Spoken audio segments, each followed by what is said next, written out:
Buenos días, me encuentro con Abelardo Pérez Mejía, quien acaba de publicar una segunda edición del libro Verdugos de la Lengua, imprecisiones, gazapos y otros errores frecuentes en el uso de la lengua española. Abelardo, tú eres docente en lengua española y literatura, egresado de la Universidad Nacional Enrique Guzmán y Valle, La Cantuta. Además, eres licenciado en periodismo por la Universidad Jaime Bauzá y Mesa. Y tienes, además de este libro, otro texto titulado Palabras maravillosas, apuntes y reflexiones sobre el uso del lenguaje oral y escrito del año 2016. Entonces, si atendemos lo que acabamos de decir, está concentrado básicamente a asuntos que tienen que ver con nuestro idioma, con su uso, con el mal uso y la forma como, según leo en el libro también, nuestro idioma siempre va a ir variando, pero a veces de manera incorrecta, a veces de manera correcta, y de eso vamos a hablar hoy. Cuéntame un poco cuál es la naturaleza, el ímpetu, tu decisión de querer escribir este tipo de libros. Muy bien, primero Ricardo, muchísimas gracias por la invitación. Desde hace ya más de una década he tenido esta decisión de ir escribiendo artículos relacionados con el análisis lingüístico. Me acuerdo que hacia el año 2009, 2010 aproximadamente, publicaba en una columna llamada Homoloquens en dos revistas digitales. Una era Perú al Día y la otra era Prensa al Día. Y luego estos artículos fueron transformándose en análisis mucho más profundos de la lengua. Hasta que viene luego mi primera publicación en el 2016. Traté de compilar estos artículos a través del libro Palabras maravillosas y luego le fui dando forma para extraer una segunda edición. En este caso, la segunda edición tiene como hilo conductor en todos los personajes que yo coloco en el libro, que todos ellos cometen errores, cometen imprecisiones, me refiero a errores al hablar, cometen imprecisiones al hablar, así como también gazapos al momento de expresarse, tanto oralmente como de forma escrita. Bien, ahora, justamente a mí me interesa la parte oral, en el sentido en que hay mucha gente que se disculpa. Yo he escuchado inclusive a estos escritores decir que es lícito, es legítimo cometer errores cuando uno habla porque es un lenguaje cotidiano, doméstico y no hay mayor exigencia, y en donde hay que exigir más bien es en el lenguaje literario, en el científico, ¿no? A la hora de publicar, ahí sí hay que ser infalible, pero yo siempre he pensado que de todas maneras la influencia de la calle, la influencia de los medios, mala influencia, ¿no?, de los medios de comunicación, de la calle, vemos que los locutores hablan muy mal, terminan por echar a perder no solamente el lenguaje coloquial, oral, sino también a veces inclusive el escrito. ¿Cuánto sientes tú que está ocurriendo esto cada vez más? ¿Está realmente ocurriendo cada vez más? ¿Cómo socialmente estamos hablando y escribiendo actualmente? Perfecto, me parece una pregunta de actualidad, pero primero déjame analizarlo desde dos perspectivas. Siempre he tenido debates en el que muchas personas dicen, no hay una manera correcta de hablar, y yo particularmente creo que sí, porque algunos se escudan en primer lugar en esta evolución, en este análisis diacrónico, como dirían los lingüistas o como diría Saussure. Cuando vemos el análisis diacrónico, es decir, las palabras en su evolución histórica, vamos a darnos cuenta, por ejemplo, que antes se podía decir rompido, ¿no? Ahora ya no se puede decir rompido, sino se dice roto solamente. Antes se decía, por ejemplo, la palabra murciélago, y actualmente sabemos que de manera culta podríamos decir solamente murciélago. Entonces, escudándose en esta evolución diacrónica, en esta evolución de las palabras a través del tiempo, uno quiere justificar errores, y particularmente creo que no. Hay que ver la lengua en un sentido sincrónico, es decir, en el momento en que se da, en el momento en que nos comunicamos. De acuerdo a esta perspectiva, creo que sí existen maneras correctas y maneras adecuadas de hablar en un determinado lugar, en una determinada situación, en un determinado contexto. Ahora, con respecto a tu pregunta, ya de forma puntual, sí creo que se atentan contra las formas adecuadas y correctas de hablar el lenguaje en una determinada situación. Y pongo aquí una situación, por ejemplo, académica.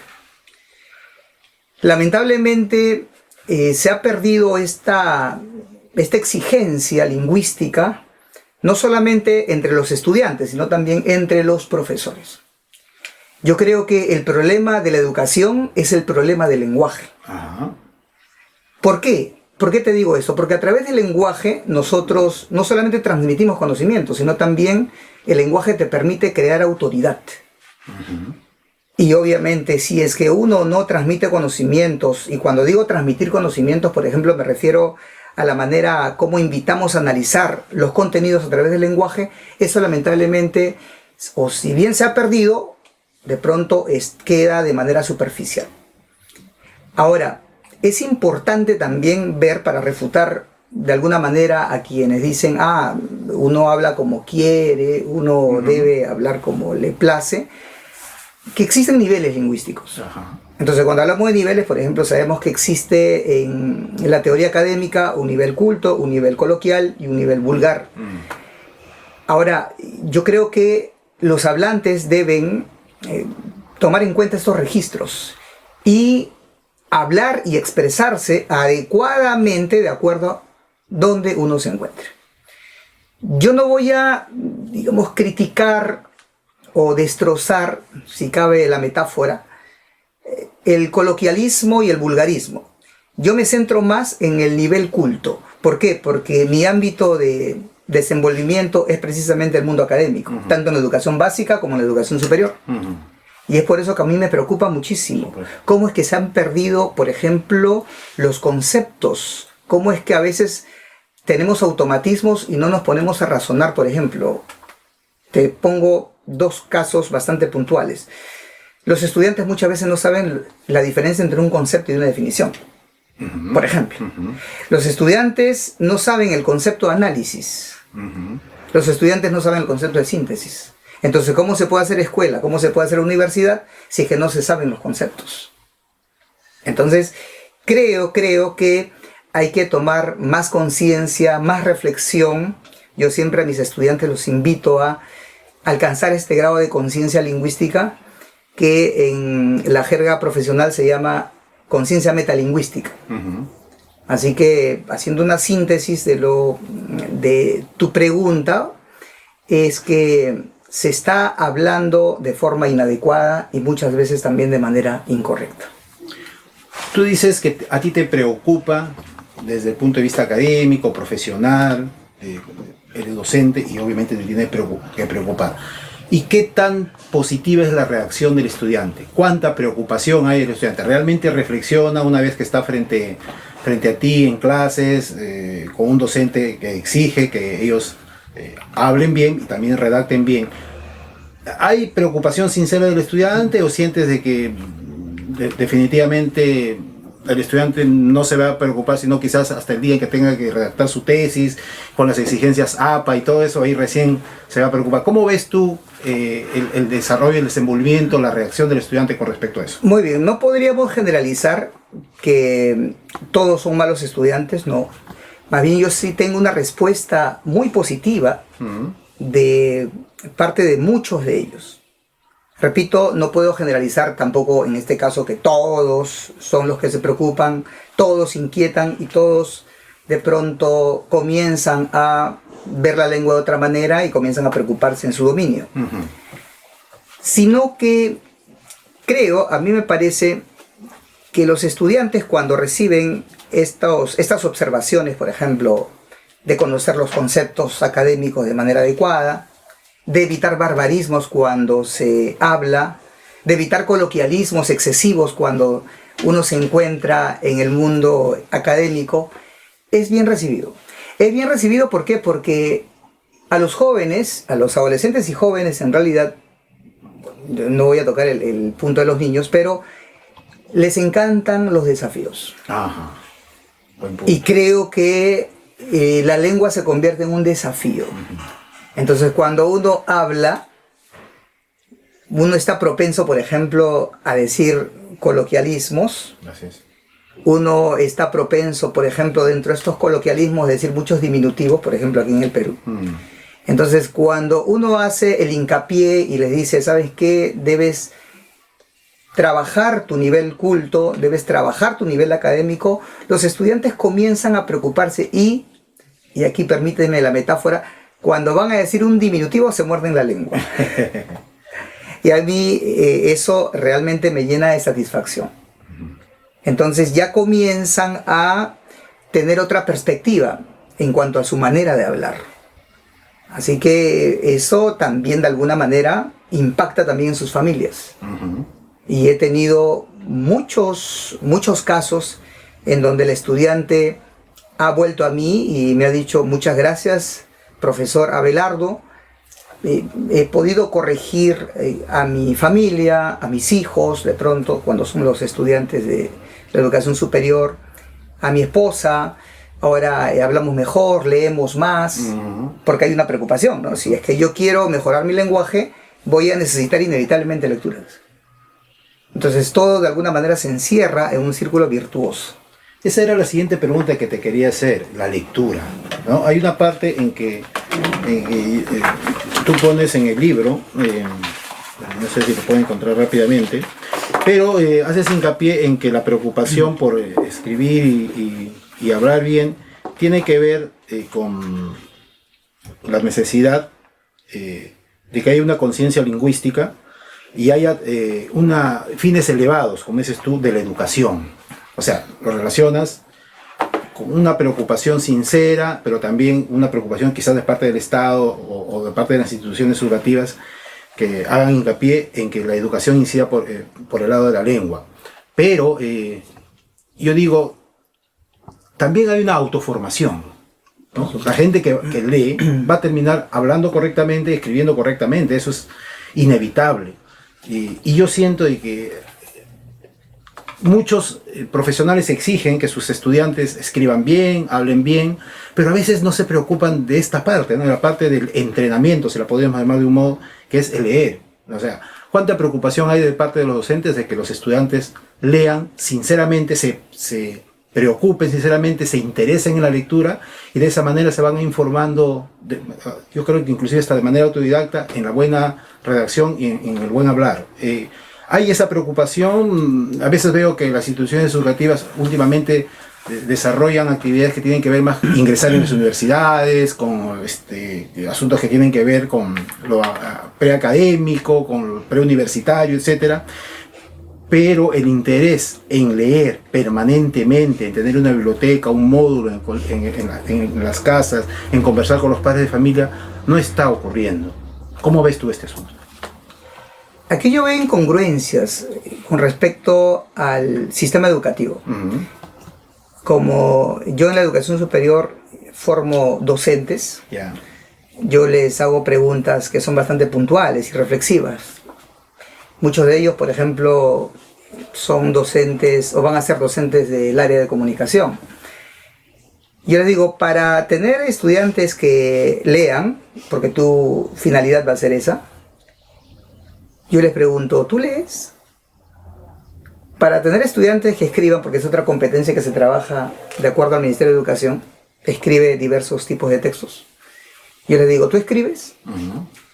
Entonces, me parece que hay una incongruencia de que muchas veces no se predica con el ejemplo. Es algo tan sencillo como eso. Así es. Así que, si es que queremos que los estudiantes lean, debemos tener docentes mejor preparados. Yo no voy a utilizar la palabra capacitado, que me parece una palabra muy manida. Y tampoco la palabra culta, ¿no? Porque me parece que es bastante subjetivo. O la palabra me parece subjetiva para cualquier mirada. Pero sí creo que tiene que ver esto con el docente, con la formación docente de una persona que es capaz de transmitir ese amor por la lectura. Una persona que sea capaz de contagiar en los estudiantes este maravilloso hábito que permite cambiar vidas. Porque muchas veces hemos escuchado, la institución en realidad te aporta unos conocimientos que son sólidos, importantes, pero el hábito se lo va formando uno, ¿verdad? Entonces, creo que parte primero por el ejemplo. Claro. Debemos emprender quizá de repente una formación diferente en cuanto a los docentes, que los docentes realmente tengan una actitud mucho más proclive, pero cuando digo proclive me refiero mucho más amorosa, podría decirse el término, mucho más predilecta hacia la parte de la lectura y hacia la parte de los libros. Y eso creo que yo que escapa inclusive a lo netamente humanístico o al campo de las letras, ¿no? Yo creo que inclusive es deber inclusive de docentes que tienen que ver inclusive con ciencias, con matemáticas también, me parece, porque yo he visto inclusive casos donde los estudiantes no pueden ni siquiera entender una propuesta, un planteamiento matemático. No entienden 3, 4 líneas de un planteamiento matemático, porque para eso hay que leer y hay que entender. Entonces, ¿hasta dónde esa preocupación, esa importancia, ¿no es cierto?, por la lectura y por la comprensión lectora? Existe el plan lector, no sé cómo se está esto cumpliendo. Yo soy editor y veo que todo se orienta por un lado netamente comercial, y sin embargo no hay un interés sincero porque realmente se desarrolle una comprensión lectora. ¿Tú tienes una mirada al respecto? Sí, por supuesto que sí. Primero hay que hacer hincapié en que la lectura es transversal a todos los conocimientos. Entonces, con la lectura uno va a afianzar también la comprensión matemática, la comprensión científica, no solamente una comprensión humanística. Entonces hay que tomar en cuenta esto, ¿no? O por lo menos que nuestros colegas docentes tomen esa conciencia. Ahora, con respecto a estos planes lectores que tú bien mencionas, primero, muchas veces caen en buenas intenciones. Las intenciones están, porque todo empieza a partir siempre de un llamado de emergencia, ¿no? Estamos en la emergencia educativa, los estudiantes no leen, obtienen bajas calificaciones o bajos puntajes en las pruebas PISA, en las pruebas S. Entonces se diseñan programas hermosos, se diseñan programas bonitos, se invierte bastante dinero y al final los resultados son magros, son bastante desalentadores, precisamente por el factor humano. Otra vez regresamos al punto del maestro. Entonces está fallando, me parece, el punto del maestro en cuanto a la exigencia, en cuanto a la autoridad, en cuanto a esta manera de amar la lectura. Y por supuesto eso influye en los estudiantes, porque al final lo que se desarrolla en las aulas muchas veces, quiero hacer hincapié allí, que se desarrolla de forma mecánica. Porque si el padre adquiere los libros, por ejemplo 4 libros o 5 libros para todo el año, el estudiante lo lee por obligación, pero no le da un sentido. Y a veces hasta se escogen mal los planes lectores, ¿verdad? Entonces me parece que caemos nuevamente en una mecanización de la lectura, pero sin conseguir el objetivo final, que es apasionar al estudiante para que lea otros libros, despertar esa curiosidad lectora. ¿Se consiguen pocos? Se consiguen poquísimos. Se consiguen poquísimos. Así que me parece que hay que replantear estos puntos. Bueno, estamos saliendo mucho del tema del libro. Volvamos al tema del libro. A mí me interesa un asunto que tiene que ver con la Real Academia Española. La Real Academia Española es una autoridad, ¿no? Así la vemos como una autoridad, pero hay gente que piensa que la Real Academia Española no tiene por qué dictarnos situaciones que tienen que ver con el uso de nuestra lengua, ¿verdad? Solamente es una referencia, pero no es una autoridad. Algunos piensan que es así. ¿Por qué? Porque se dice que nuestro idioma se habla diferente en España, en Sudamérica, en las diferentes regiones, en los diferentes países. Cada país hace su aporte. Y yo siempre me quedo pensando, pero cuánta maleabilidad o cuánta plasticidad se debe admitir para que haya la incorporación de nuevos términos. ¿Cuánto es el papel que realmente la Real Academia Española tiene que poner en esto? ¿Cuánto es el interés que tiene que poner en esto? ¿Hasta dónde va su papel de ser una suerte de, no solamente de autoridad, sino también hasta de juez, ¿no? en el uso de ciertos términos, etcétera? O sea, siempre he tenido esta pregunta, ¿no? ¿Cuán poderosa puede llegar a ser la Real Academia Española dentro de ya el uso coloquial de nuestro lenguaje? ¿Hasta dónde puede llegar a dictar la Real Academia Española sus estatutos, si se podría llamar de alguna forma? Empieza con un proyecto muy ambicioso en el siglo XVIII, ¿no? Recordemos su lema, ¿no? Limpia, fija y da esplendor. Ya. Pero es importante tomar en cuenta que la Real Academia tiene dos fines. Uno es descriptivo y otro es prescriptivo. Ya. Cuando digo descriptivo me refiero a la Real Academia solamente desde esa perspectiva recoge los términos que se van usando. Entonces, en ese papel de recoger, hay términos que van cambiando con el tiempo y la Real Academia no puede oponerse, no puede de pronto poner una amenaza de exclusión hacia un país por no usar adecuadamente o correctamente un término. Así que no nos escandalicemos porque la lengua va cambiando en el tiempo. Lo que te decía hace un momento, en la parte diacrónica, a través del tiempo, es inevitable que la lengua cambie. Ahora, la otra parte es normativa, que es la que me preocupa más. La Real Academia lo que hace, y seguramente cuando uno revisa las diferentes acepciones, me refiero a los lemas, las palabras, en los diccionarios, uno se va dando cuenta que la Real Academia va catalogando a ciertas palabras que es diciendo de uso coloquial, de uso culto. Y es precisamente lo que te decía hace un momento, lo que me preocupa, estar en el aspecto académico, en el aspecto culto, porque es el aspecto más exigente y que va a permitir el razonamiento del estudiante. Entonces, cuando uno está en la universidad, cuando uno está en la educación superior, debe exigirse más por este registro culto y por lo tanto debe tener sumo cuidado en manejar las palabras, tomando en cuenta esta referencia culta. Ahora vamos que el coloquialismo se desenvuelva, ¿no? Se desarrolle. Eso no nos debe preocupar en realidad. Lo que sí nos debe preocupar es perder la precisión en el mundo académico, es perder la formalidad en el mundo académico. Eso es lo que nos debe preocupar. Y eso está íntimamente relacionado con la norma culta y que realmente protege, y felizmente protege, la Real Academia Española.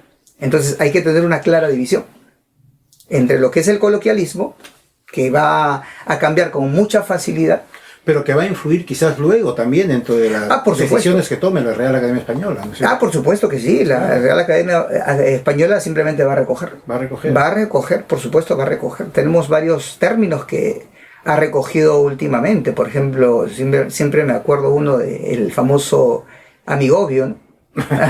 Lo recoge, ¿por qué? Porque se habla así, ¿verdad? Se habla así en diferentes partes de Hispanoamérica, ¿no? Entonces, simplemente, como te decía, la Real Academia lo que hace, describe, observa la palabra, la recoge y está.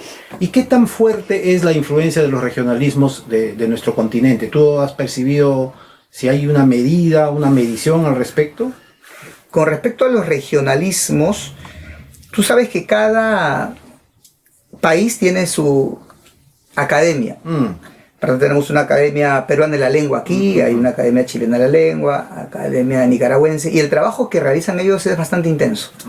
Se van recogiendo términos bastante interesantes que luego van instituyéndose en un diccionario, ¿verdad? Hay un diccionario de peruanismos en línea ya, en este caso establecida por la Academia Peruana de la Lengua, en donde se recogen los regionalismos, inclusive las jergas juveniles que se aplican aquí.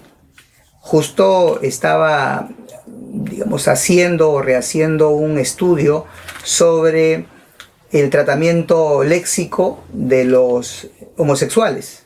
Y a partir de ahí, por ejemplo, pude ver una beta bastante interesante con respecto a la cantidad de adjetivos que tienen, por ejemplo, los homosexuales o los gays, es otra manera de llamarlos, para calificarlos. Bueno, no lo voy a mencionar, tanto son palabras malsonantes, de pronto en un contexto formal, hasta palabras, por ejemplo, referidas hacia sus parejas. Por ejemplo, esta de cacanero, mostacero, ¿no? Por ejemplo, ¿no? Que tiene su origen bastante curioso, ¿no? Por ejemplo, lo de cacanero es interesante porque aparece no recientemente, sino aparece a mediados del siglo XX, perdón, inicio del siglo XX. Inicio del siglo XX. ¿Por qué? Porque existía un oficio que consistía en recoger los excrementos cuando todavía no habían estas cañerías o alcantarillados o desagües, y de pronto los excrementos se dispersaban por diversas partes de la ciudad. Y a partir de allí existían trabajadores especializados. En la primera parte del siglo XX fueron chinos. Por eso se decía en ese tiempo que eran los chinos cacaneros. Y actualmente sabemos que esa palabra es malsonante, es vulgar, y se refiere al amante de un gay. Y también hay este asunto que tiene que ver con la suerte de reivindicación de género que se habla actualmente, y se quiere modificar la lengua y se propone, ¿no? Poniendo la letra E para tratar de referirse tanto a masculino como femenino. ¿Tú crees que esto llegue a calar? ¿Piensas que por ahí también la lengua va a ir transformándose, o piensas simplemente que es una propuesta actual que no va a tener mayor trascendencia? ¿Qué opinión tienes al respecto? Es que la lengua es espontánea. La lengua es espontánea. Por eso, como decíamos... Bueno, sino que yo me refiero a que hay cosas que son espontáneas, que aparecen popularmente y se generalizan, claro, pero hay otras cosas que a veces son un poco jaladas de los pelos, ¿no? Como que se quiere imponer. Pues hay dos cosas, hay dos situaciones diferentes. A eso me refiero. Claro, la lengua es espontánea. Entonces, si hablamos otra vez de estos cambios que se dan a través del tiempo, es porque hay espontaneidad. El lenguaje popular es muy rico y aporta bastante al diccionario en cuanto a los términos coloquiales, en cuanto a los términos vulgares. Pero ¿qué sucede con esta moda de este enfoque de género, verdad?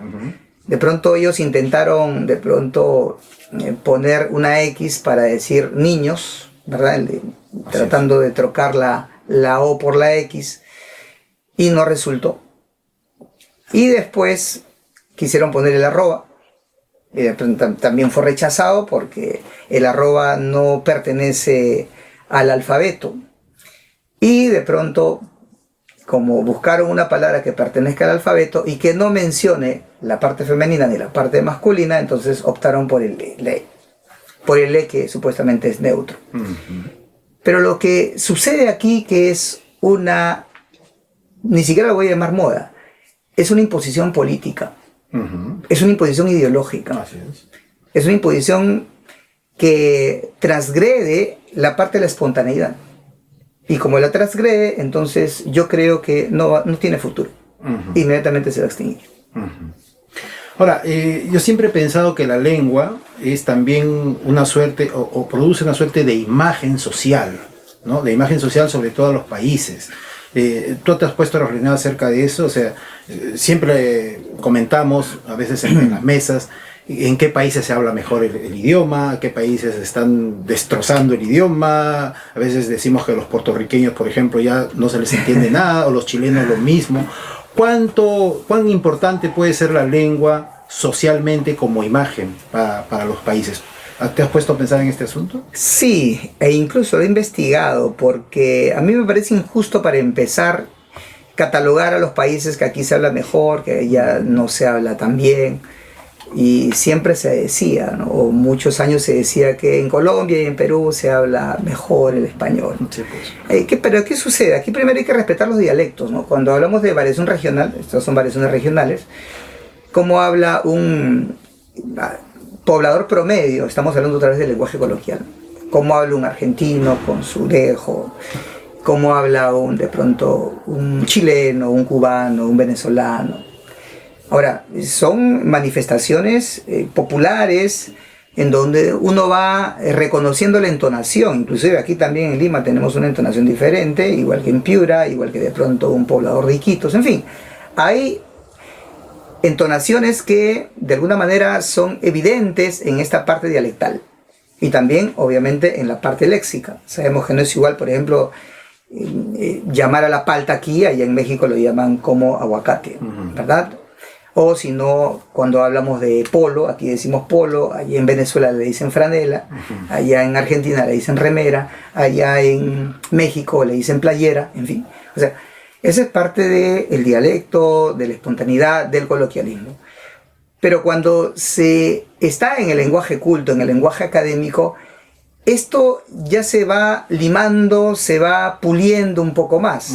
Entonces creo que hay que mirar el español desde el punto de vista del lenguaje culto y de qué manera nos une, y de qué manera hermana, y de qué manera hace que la comunicación sea más fluida, que la comunicación sea posible. Entonces yo creo que esa comunicación se da en el lenguaje culto, en el lenguaje académico. Y toda persona que se acerque a querer pronunciar, querer hablar bien, siempre va a tener esta tendencia de ir puliendo su lenguaje, permíteme el término pulir, mejorando su manera de expresarse, mejorando su manera de hablar, pero siempre utilizando palabras que se acerquen, que estén en lo oculto o que se acerquen al oculto. Entonces, de ese punto de vista, me parece que se debe buscar la uniformidad y desaparecer de alguna manera estos regionalismos que muchas veces nos van a desunir. Y nos van a confundir. Y nos van a confundir, por supuesto que sí. Y lo hemos vivido con los venezolanos, ¿no? Así es. Con respecto a diversas palabras. Esta palabra, por ejemplo, que tiene que ver con una procacidad sexual para nosotros, pero que en Venezuela, por ejemplo, es bastante normal, ¿verdad? O me acuerdo una anécdota con un estudiante argentino que llegó a mi aula. Yo en ese tiempo era docente de aula en una institución básica, en un colegio. Y de pronto el niño había venido, tendría más o menos unos 12 años, que iba a entrar a primero de secundaria, y llega a mi aula y iba a ser su tutor, y le aconsejo, le doy las pautas para que él estudie, y le digo, ¿sabes qué? Que tienes que estudiar mucho para que a fin de año no salgas jalado, ¿no? Eso fue lo que dije impulsivamente. Y el niño me miró con extrañeza y me dijo, profesor, ¿por qué me dice eso? Lo que pasa es que, claro, si no estudias, vas a salir jalado, desaprobado, reprobado. Ah, ya, usted se refiere a eso. Lo que pasa es que en Argentina, estar jalado es estar drogado. Entonces, por ejemplo, ¿no? Esa es una parte del desencuentro, ¿no? Que muchas veces tenemos los latinoamericanos.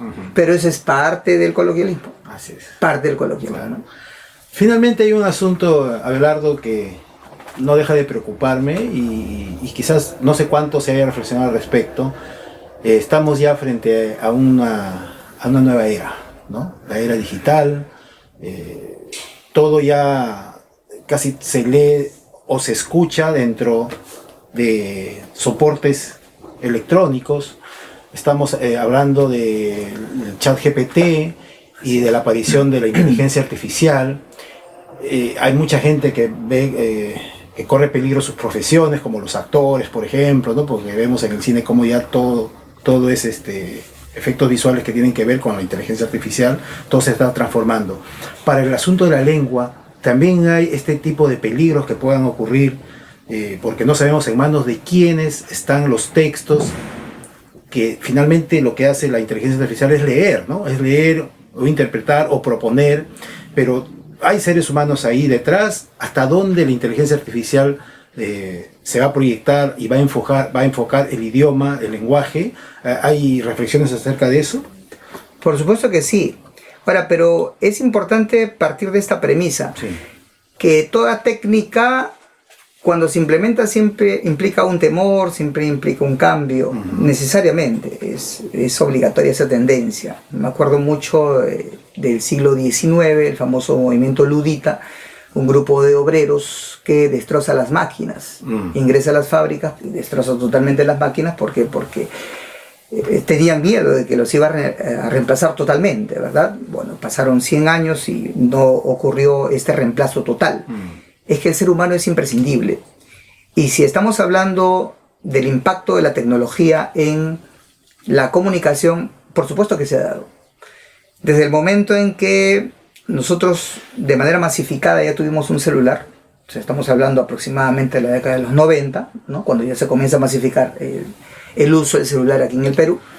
Entonces ya comienza la tecnología a impactar en el lenguaje, ¿de qué manera? Por ejemplo, en estos mensajes de textos. Claro.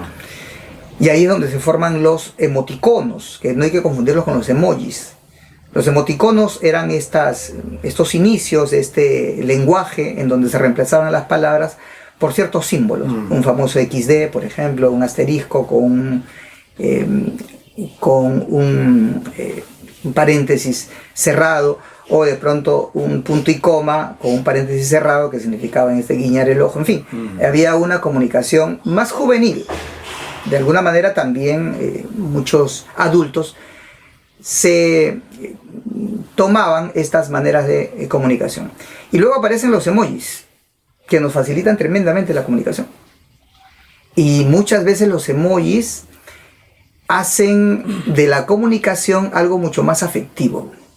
Es que el ser humano durante mucho tiempo siempre ha sido impactado por las imágenes, y las imágenes transmiten un poder emocional tremendo que muchas veces no analizamos. Entonces, creo que el lenguaje escrito sí ha sido impactado, y muchas veces de manera negativa, porque hay jóvenes que se mandan solamente emojis prácticamente y siguen escribiendo con emoticonos, o de pronto destrozan su ortografía a pesar de que hay en este caso autocorrectores en el celular, pero ni siquiera obedecen y hacen caso.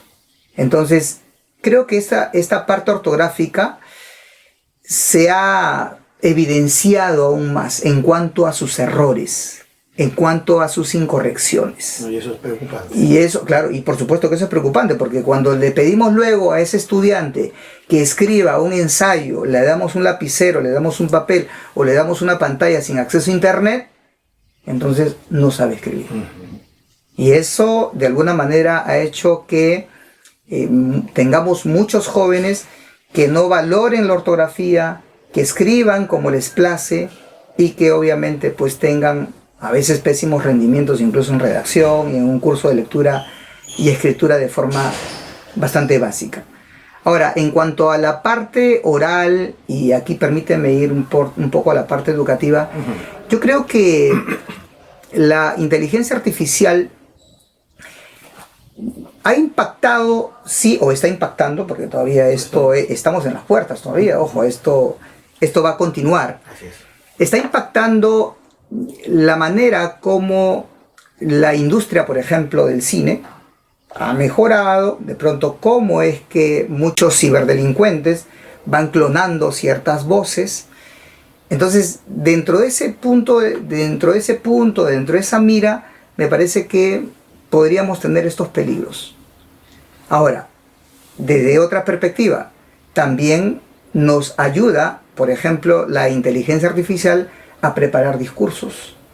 Nos ayuda, por ejemplo, a mejorar nuestra manera de hablar. Nos ayuda, por ejemplo, a aprender con más facilidad otras lenguas. Entonces, es la inteligencia artificial, en conclusión, un arma de doble filo, lo que siempre decimos. Entonces, hay que saber utilizarlo. Y creo, si tú me hablabas hace un momento de que si esto va a reemplazar de alguna manera al ser humano, otra vez tenemos este fantasma del movimiento ludita. Yo creo que no, y sobre todo en la educación. Ya las profecías de que las máquinas van a reemplazar al profesor se han venido escuchando desde hace varias décadas atrás, inclusive antes de la pandemia. Y sabemos que el profesor es irreemplazable precisamente porque necesitamos en la escuela, necesitamos en la universidad esta interacción que implica una interacción emocional. Pero ¿no crees tú que con la intromisión de la inteligencia artificial lo que sí quizás cambien los métodos de enseñanza? Por supuesto que sí. Eso sí. Por supuesto que sí. Inclusive ahora hay una preocupación en cuanto a la parte escrita, claro, en diferentes universidades, de cómo afrontar este desafío. Porque de pronto hasta hace unos 15 años uno le decía al estudiante, para que no copie de pronto de internet, le decía: a ver, hazme un ensayo que sea de 5 párrafos, que cada párrafo tenga 8 líneas, nada más que 8 líneas, y de pronto utilízame ciertas palabras para evitar en estos casos esos plagios. Y ahora el estudiante lo que hace es ir a un chat GPT o a un copilot y de pronto darle esa orden y te lo da exactamente. Exacto. Entonces, eso por supuesto es una preocupación actual. Ujú. Entonces, hay respuestas diversas. Hay respuestas diversas desde la prohibición total, absoluta, del acceso a la inteligencia artificial en las universidades y, por supuesto, también este desafío enorme que tenemos los profesores de hacer los ensayos y pero en el aula. Hacer las reseñas críticas en el aula. Hacer las monografías en el aula. Claro. Claro. Y claro, ante una amenaza hay que buscar respuestas. Sí, porque la educación virtual también ahora en tiempos de pandemia también transformó un poco también el asunto. Por supuesto ¿no? que sí, por supuesto que Yo sí. veía cómo los chicos hacían hasta trampa, ¿no? Porque el profesor no estaba delante de ellos y podían responder aparentemente más fácilmente porque tenían la ayuda en el momento sin que el profesor se percate, ¿no? Así es. Entonces, eso ha hecho que las reglas cambien. Y yo digo, y por eso creo que el método de enseñanza también va a tener que ser un poco diferente. Claro, claro. El método definitivamente ha sido impactado por esta manera de cómo nosotros impartimos. Ahora, por ejemplo, sabemos que existe el método híbrido para la impartición de clases, por ejemplo, ¿no?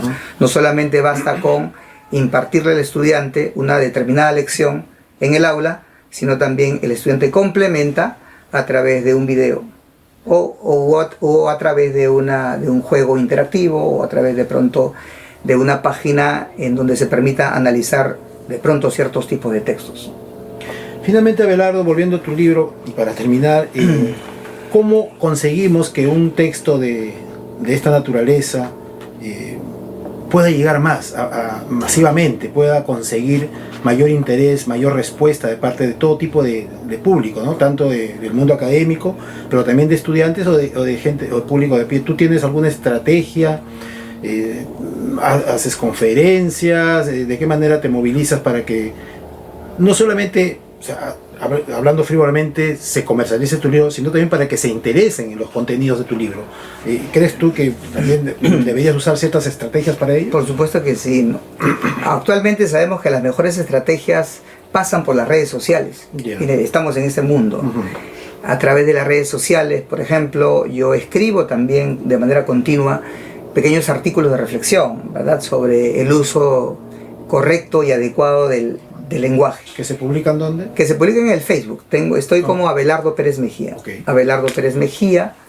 Y bueno, esa es una página pública en donde voy, digamos, subiendo ciertos artículos, pequeños artículos, porque mi finalidad es captar la atención de las personas que quieren realmente tener este cambio. Y sabemos que en este proceso las lecturas, cuando son largas, extremadamente largas, se convierten en tediosas y muchas veces alejan al estudiante.